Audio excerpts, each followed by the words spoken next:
Boxing King Media in association with Boxrow, here with Frank Smith. Frank, big now boxing, John Ryder defeating Daniel Jacobs in a very, very close fight. Just talk to me about that fight. We saw John maybe sort of trying to work out Daniel Jacobs in the first couple of rounds. He stepped his foot on the gas, probably from round 6 onwards. How did you see that fight yourself? Yeah, look, it was a slow start from John Ryder, but you know, he really picked up and put it on him after that.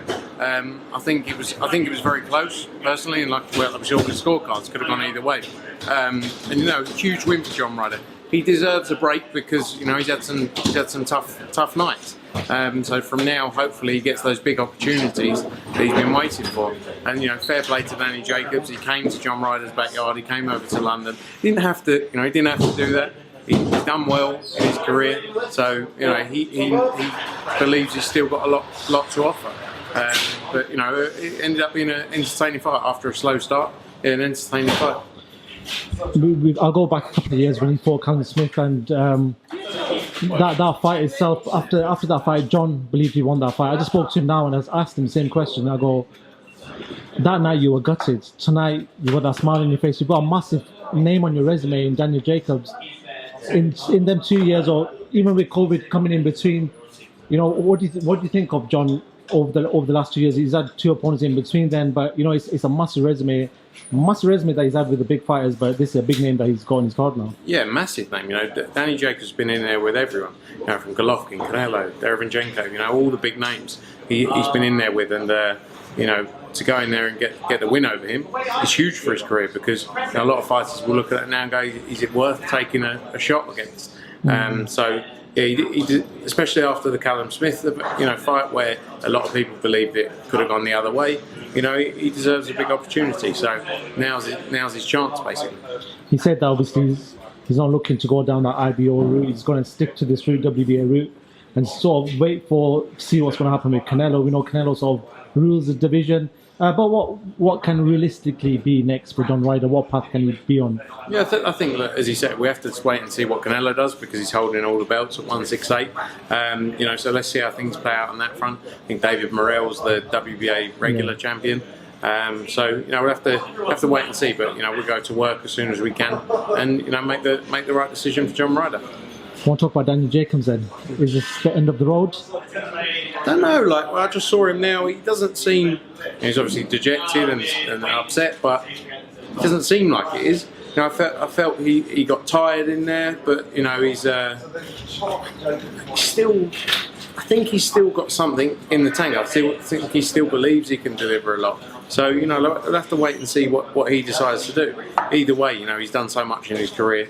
He's truly delivered over the years. 2-time world champion, and you know, I think whatever decision he makes, he deserves a lot of respect for the career he's had. I want to talk about another fight in the card, Felix Cash against Madiev.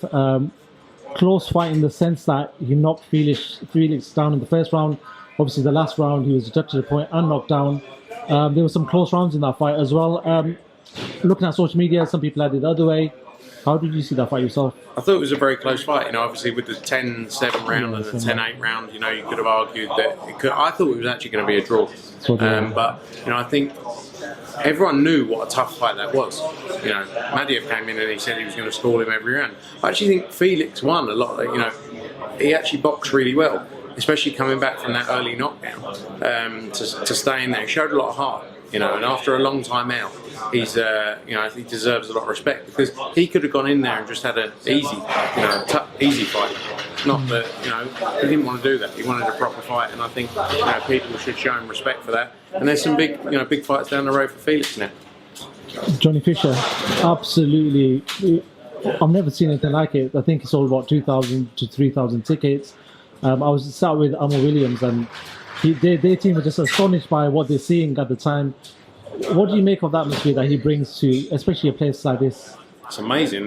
Look, it's changed his life as well. You know, he's over 2,500 people Johnny had in there tonight, and I think it's difficult because, you know, it puts him under a lot of pressure at an early stage, where every performance he needs to deliver.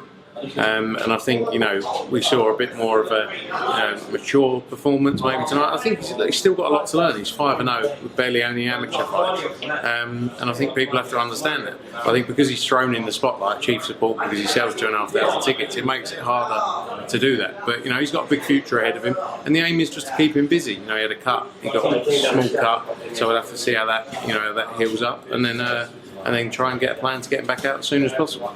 Cool. Just a final one, just away from this card. Any news on the announcement for AJ Usyk? What's the latest with that? Yeah, we're working towards it. We're planning lots of work going in, hoping to get something over the line for May, June. Looking at various sites, so hopefully we'll see some news soon on that. But full steam ahead for the rematch. And AJ's done it once against Andy Ruiz. Hopefully he can do it again against Alexander Usyk. With a new team. That's he's been training hard since that loss in September. He's been working on a game plan to go back in there and regain his title. So I'm sure you'll see news soon about the team. And Dillian White has to that is going to happen. We know Dillian White's been quiet, but it looks like today or yesterday Tasfi had this little media lunch. Yeah, about his new drink. That's like Furosity. Yeah. What do you reckon of the name? I love it. Great name. It's a cool name, right? Brilliant name. Probably tastes awful. But yeah, what do you make of it? Because obviously Dillian's been quiet. Tyson signed his side, Dillian hasn't so far. What's going on there? You just got to get the contracts right. There's a lot of work going on behind the scenes with the team to get the contracts right and make sure it all makes sense for Dillian White. Standard procedure of you don't just sign the first thing you're given, do you? So yeah, let's see how that plays out. I believe they're working towards April 23 at Wembley Stadium. Just final one for myself actually. Both fighters were with you guys at one point. Kell Brook, Amir Khan fight didn't obviously come to fruition, however many years ago. But we're going to see that fight next week. How do you see that fight playing out? I personally think Kell Brook does it. Yeah. Yeah, I think it's great. Look, big fight, but a little bit after its time. But still a major fight. I think Kell Brook gets the win. Cool. Thanks, Smith. Always a pleasure to talk to yourself. I appreciate your time. Thank you very much.